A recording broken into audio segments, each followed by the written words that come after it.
Good morning, student for class 12. Today we are going to, as you know, the chapter is running on change in profit sharing ratio. Okay. Today we are going to learn question number 9. The question that is given in your chapter number 3, change in profit sharing ratio. Look at the question. Question is, calculate the value of goodwill on the basis of 3 years purchase of the of the weighted average profit of last 5 years. Weighted average profit से आपने अभी तक पढ़ा average profit, एक होता है weighted average profit. Weighted average profit में क्या करते हैं, हम प्रोडक्ट निकालते हैं किसका, उस एवरेज का, और फिर उसके बाद उसी प्रोडक्ट नंबर ऑफ प्रोडक्ट से डिवाइड करते हैं। ठीक, profit to be weighted 1 2 3 4 5, greatest weighted to be given to the last year को सबसे ग्रेटेस्ट वेटेज दिया जाए। क्वेश्चन है, देखिए स्टूडेंट, थोड़ा सा वेटेड एवरेज प्रॉफिट के साथ साथ थोड़ा सा क्वेश्चन अच्छा है, कुछ एक आध दो पॉइंट ऐसा है, टेक्निकल नहीं है बट एक दो पॉइंट ऐसा है जो थोड़ा सा सोचने लायक है। गौर से देखिएगा, दिया है 31 मार्च 2015 को प्रॉफिट है 80,000, 31 मार्च 2016 को प्रॉफिट है 1,05,000 after considering abnormal loss of ₹41,500। 2017 में 20,000 का लॉस दिया है after considering abnormal gain of ₹40,000। फिर 2018 में 1,80,000 का प्रॉफिट है, 2019 में 2 लाख का प्रॉफिट। कुछ एडिशनल इन्फॉर्मेशन दी है, उसी पे गौर करना है। पहली एडिशनल इन्फॉर्मेशन है, closing stock as on 31 March 2015 was over valued by 40,000। 2015 का जो ये प्रॉफिट है, इसमें क्लोजिंग स्टॉक को 40,000 रुपये से ज़्यादा करके दिखाया गया। फिर repairs to machinery ₹60,000 were wrongly debited to machinery account. आपको पता है, जब रिपेयर ऑन मशीनरी करते हैं या रिपेयरिंग का जो खर्च होता है प्रॉफिट एंड लॉस का डेबिट साइड में जाता है। ठीक है स्टूडेंट, लेकिन अगर ऐसे दिया हुआ है कि मशीनरी अकाउंट में चला गया तो वो गलत हो गया, उसको सही करेंगे। और ये कब हुआ, 1 जुलाई 2017 को। तो देखिए जो 2018 का सीजन दिया है ये 1 अप्रैल 2017 से शुरू होगा, 31 मार्च 2018 का दिया हुआ है। बात समझ में आई? तो 31 मार्च मतलब इस वाले ईयर में कंसीडर किया जाएगा। फिर क्या है, डेप्रिसिएशन व charge on machinery 20% per annum on diminishing balance method. देखिए क्वेश्चन के सोल्यूशन की तरफ चलते हैं। सबसे पहले मैंने एक टेबल बनाया जिसमें 2015, 16, 17, 18, 19 का एज 80,000, 1,05,000, फिर 20,000 का लॉस, फिर 1,20,000 का प्रॉफिट, फिर 2 लाख का प्रॉफिट, ये मैंने लिख दिया। अब चलते हैं, सबसे पहले 2015 में क्या हुआ था, closing stock as on 31 March 2015 was over value. अब देखिए, जब आप profit and loss, trading and profit and loss बनाते हैं तो आपने देखा होगा प्रॉफिट एंड लॉस के क्रेडिट साइड में आप लिखते हैं क्लोजिंग स्टॉक, ट्रेडिंग अकाउंट के क्रेडिट साइड में आप लिखते हैं क्लोजिंग स्टॉक। ठीक है, उससे हमारा क्या होता है, कहीं ना कहीं क्रेडिट साइड की वजह से ग्रॉस प्रॉफिट बढ़ता है, ग्रॉस प्रॉफिट बढ़ता है तो कहीं ना कहीं आपका अल्टीमेट प्रॉफिट बढ़ता है। तो क्लोजिंग स्टॉक 40,000 रुपये बढ़ा के दिखाने से आपका 40,000 रुपये का प्रॉफिट ज़्यादा दिखेगा। किसमें, 2015 में। तो 2015 में से 40,000 आपने घटा दिए। ठीक है, अब इसी का इम्पैक्ट 2016 में क्या पड़ेगा, 2016 में क्या होगा कि 40,000 रुपये, देखिए ये क्लोजिंग स्टॉक की वैल्यू है ना, तो जो 31 मार्च 2015 को जो क्लोजिंग स्टॉक है वही तो जाएगा 2016 में ओपनिंग स्टॉक। इसका मतलब आपने अगर इसको 40,000 से बढ़ाया तो ओपनिंग स्टॉक भी 40,000 से बढ़ा। जब डेबिट से ओपनिंग स्टॉक कहाँ दिखता है, परचेज के ठीक ऊपर। ट्रेडिंग और प्रॉफिट एंड लॉस अगर बनाएंगे तो डेबिट साइड में दिखेगा ओपनिंग स्टॉक। तो उसकी वजह से क्या हुआ, डेबिट साइड में क्या खर्चे लिखे जाते हैं। तो कहीं ना कहीं इसकी वजह से 2016 की प्रॉफिट 40,000 रुपये से जब खर्चे को डेबिट साइड को बढ़ाएंगे तो 40,000 रुपये से उस साल की प्रॉफिट कम दिखेगी। तो इस साल की प्रॉफिट को हम बढ़ा देंगे 40,000 रुपये से। ये 40,000 का फर्क समझिए, इधर से घटा। फिर से मैं बता रहा हूँ, 2015 में 40,000 रुपये ज़्यादा स्टॉक का दिखाया गया, क्लोजिंग स्टॉक का। तो 2015 में 40,000 रुपये चूँकि ज़्यादा दिया गया था, इसलिए हमने घटा दिया, क्योंकि इससे हमारा प्रॉफिट बढ़ा हुआ नज़र आएगा। लेकिन 2016 में यही क्लोजिंग स्टॉक ओपनिंग स्टॉक का रूप ले लेगा। तो जो ओपनिंग स्टॉक जब 40,000 रुपये से ज़्यादा दिखेगा तो कहीं ना कहीं 2016 का प्रॉफिट कम नज़र आएगा। तो 2016 का प्रॉफिट बढ़ा दिया हमने 40,000 रुपये से, ठीक है। अब 2016 में दिया है after considering abnormal loss of ₹41,500। आपको पता है कि जब भी हम एवरेज प्रॉफिट निकालते हैं तो एबनॉर्मल लॉस को ऐड कर देते हैं और एबनॉर्मल गेन को उस पर्टिकुलर ईयर में से लेस कर देते हैं। तो ये एबनॉर्मल लॉस है, तो 41,500 हमने 2016 में जोड़ दिया, ठीक है। फिर क्या है, 2017 में 20,000 का लॉस है। देखिए ब्रैकेट में लिखा है, इट मीन्स नेगेटिव बैलेंस है, means loss. After considering abnormal gain, मतलब 2017 में 20,000 रुपये का लॉस था, वो भी कब, जब 40,000 रुपये का एबनॉर्मल गेन हुआ था।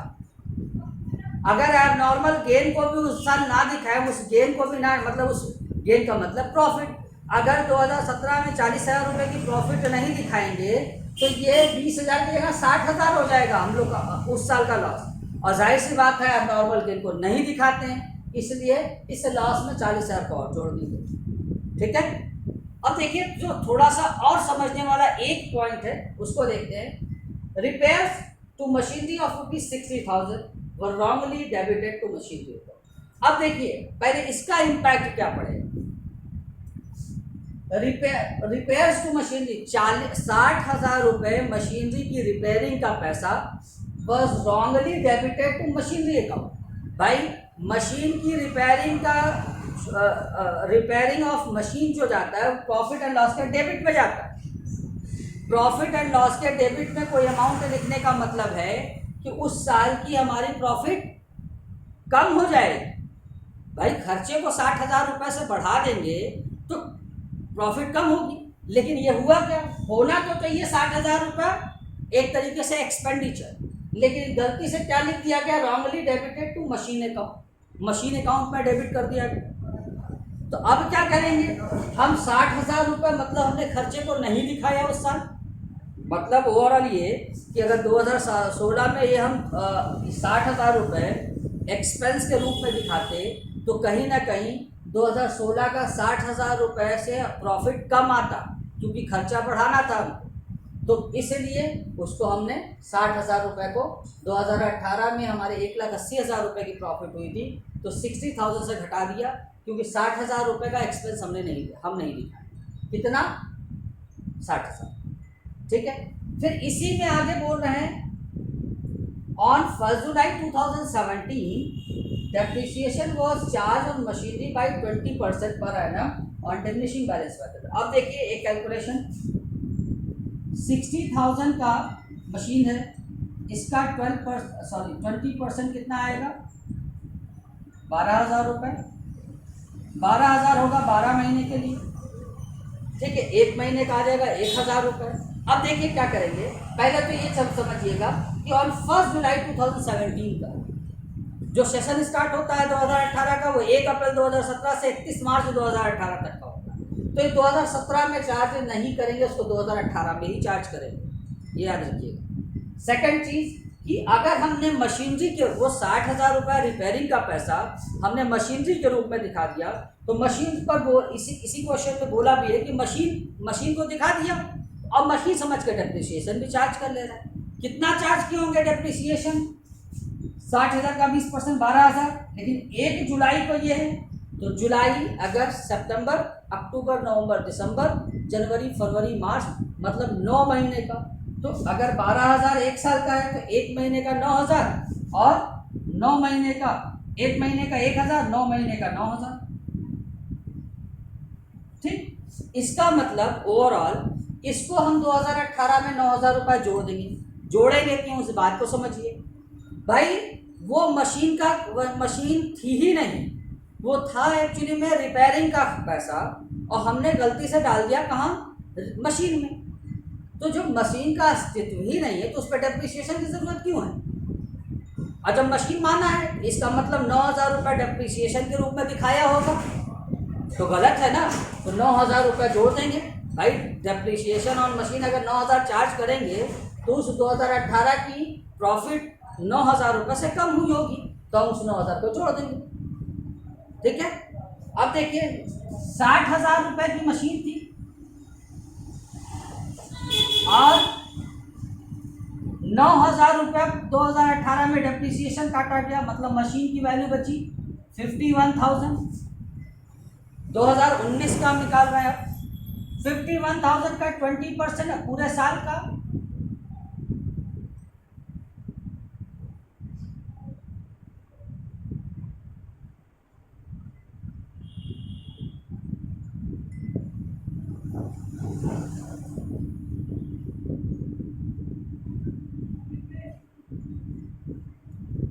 $10,200। तो भाई मशीन तो थी नहीं, मशीन का ही नहीं था, वो तो रिपेयरिंग का खर्चा था, लेकिन हमने दिखाया मशीन में तो डेप्रिसिएशन भी काटा। तो क्यों काटा 2019 में? 2019 में भी जोड़ देंगे भाई, मशीन थी नहीं, डेप्रिसिएशन के नाम का खर्चा दिखा दिए। तो 2019 की जो प्रॉफिट है 10,200 से इफेक्टेड हुई ना, तो 10,200 को जोड़ देंगे। ठीक है। तो अब प्रॉफिट आ गई कितनी हमारी? 2015 की 40,000, 2016 की 1,46,000, 1,86,500, 1,86,500, 2017 का लॉस 60,000, 2018 का 1,29,000, 1,80,000 में से 60,000 घटाया 1,20,000 प्लस 9,000, 1,29,000, और 2019 का 2,10,000, 2,00,000 था ही, 10,200 ऐड हो गया तो 2,10,200। अब वेटेड एवरेज प्रॉफिट में क्या करते हैं, हमने बताया प्रोडक्ट निकालते हैं, और ऐसा क्वेश्चन में, इस क्वेश्चन में तो लिखा भी है कि profit to be weighted 1, 2, 3, 4 and 5, greatest weighted को ही सबसे ग्रेटेस्ट वो दिया जाएगा, वेट दिया जाएगा। तो 1, 2, 3, 4, 5। ठीक है। तो अब इसका मल्टीप्लाई करते हैं, सॉरी 40,000 और दूसरे साल का 1,86,500 इंटू 2 इज इक्वल टू 3,73,000। 60,000 का लॉस है, 3 से मल्टीप्लाई करेंगे तो लॉस ही रहेगा 1,80,000। 1,29,000 आया इंटू 4 5,16,000, 2,10,200 इंटू 5 10,51,000। अब देखिए इन चार को अगर जोड़ करके इसको घटाएंगे तो 18 लाख आएगा। कितना आएगा? 18 लाख आएगा। 18 लाख को इसी प्रोडक्ट से डिवाइड करेंगे 15 से, तो 1,20,000 आ गया आपका। 1,20,000। अब गुडविल क्या कहा है, ऊपर लिखा है calculate the value of goodwill on the basis of 3 years purchase, तो 3 से मल्टीप्लाई कर देंगे तो 3,60,000 आ जाएगा। ठीक है स्टूडेंट, आशा करते हैं आपको समझ में आया होगा। Thank you.